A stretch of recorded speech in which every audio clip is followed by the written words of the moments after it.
Ladies and gentlemen, please welcome Diz Owens.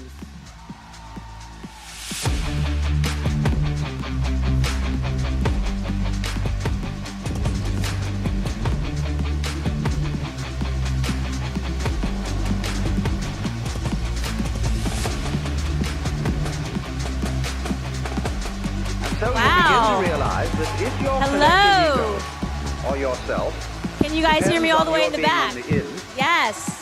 But you can only be on the in with relation to something that I love you guys too. All right, I'm going to get right into this. Are inseparable if there is. So I said to my husband the other day that it's become apparent to me discover that yourself is last bigger than you few years thought it was. that the left has no idea that the world did not begin in 1776. 3 years of traveling the country and facing off with hysterical liberals, and that is my scientific conclusion, that they haven't the slightest idea that anything exists or that anything ever existed outside of the United States of America. Let me give you a recent example. You will all recall when the left, which in my opinion has morphed into a doomsday cult, feverishly and inaccurately predicting that everything President Trump says or does will end America. But you all recall when they once again prophesized our doom when Iranian terrorist Soleimani was slain in a military operation. You remember that, right?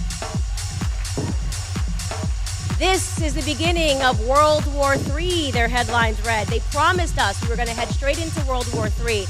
It was a remarkable day because it was the day that we watched Democrats and liberals, the ones who have been shrieking about sexism, misogyny, and the need for more feminism, turn into passionate defenders of the state of Iran, the country whose constitution quite literally states that a woman's life is worth half that of a man's, a country where women are punished by law for up to 10 years in prison if they are caught not wearing a veil, suddenly became the apple of the left's eye.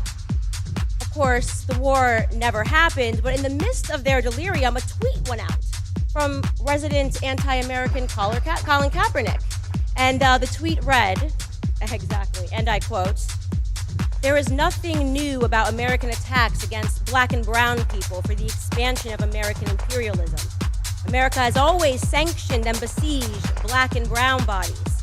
American militarism is the weapon wielded by American imperialists to enforce its policing and plundering of the non-white world," end quotes. Fascinating. A rant about black and brown bodies being imperialized, a word that I must assume Colin either doesn't know the definition or the history of, used in defense of Iran. And so, of course, you know me on Twitter. I felt it necessary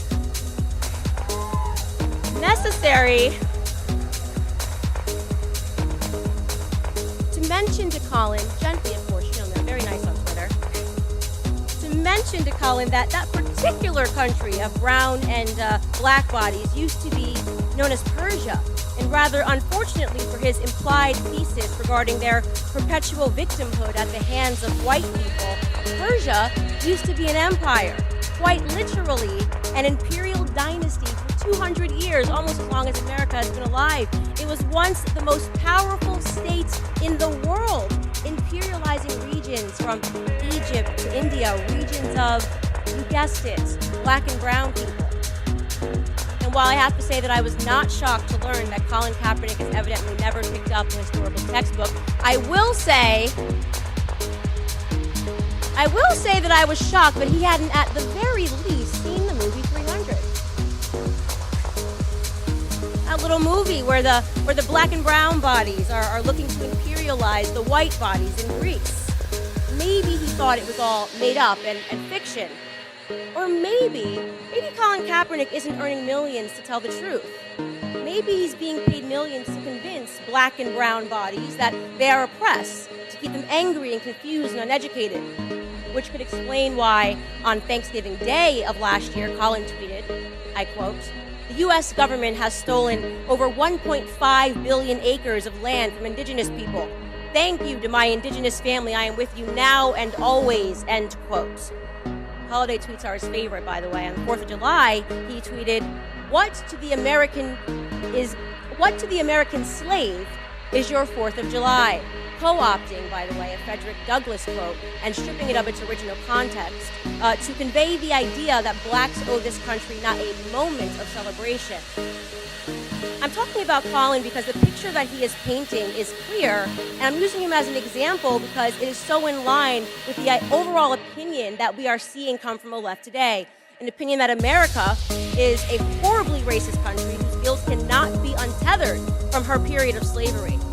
Which is interesting because if slavery is an everlasting sin from white men, why was Colin so clearly able to forgive that sin from American indigenous people, his quote-unquote family? That's an inconvenient truth. You see, the sin of slavery was not brought to this continent by white Europeans, as the left would have us imagine. Slavery existed everywhere in the world, including here since the dawn of humanity. Different Native American tribes weren't sitting around kumbayaing over a fireplace. They were trying to imperialize one another. They would enslave their war captives into labor. They would sometimes sell their own children. They tortured others as a part of their religious rites. And depending on which tribe you were in, cannibalism was even the commonplace. Oh, did cannibalism get lost in Colin's flowery depiction of indigenous people? Yes, before the Europeans ever landed in the Americas, Native Americans routinely cannibalized one another. Most notorious among them, perhaps, was the Aztecs. When the Spanish colonists arrived in Mexico City, they were greeted by piles of over 100,000 skulls belonging to humans that had been sacrificed to the gods. In fact, in one archaeological dig, they found the remains of 42 children, all around the age of 5, who were sacrificed to the rain god. Special days required more sacrifice, by the way. On the inauguration of Aztec's Temple of Major, they sacrificed between 20,000 and 60,000 human beings in a single day. Their ceremonies, I'd like to paint a little bit for you, a picture of the ceremonies. Ceremonies were performed in front of large crowds. Usually, an adult male victim was held on a stone, his chest was slashed open, and the priest would take his still beating heart and hold it to the sun.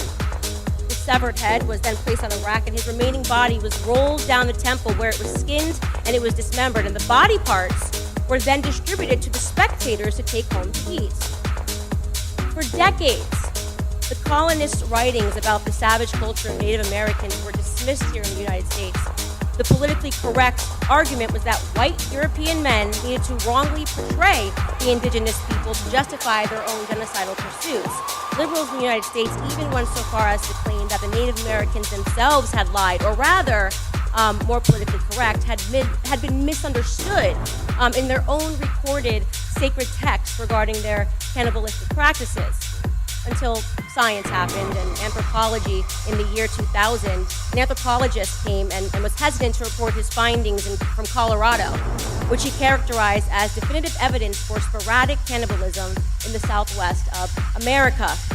Even the lying, leaking New York Times had to acknowledge the truth in an article that they then published entitled, "New Data Suggests Cannibalism by Ancient Indians." Now, I want to be clear here that my purpose in sharing all of that is not to issue some sweeping condemnation of Native American Indians, nor is it to offer up a vindication for the murderous actions of the early colonists. My purpose here is to simply tell the truth about the history of all men of days past.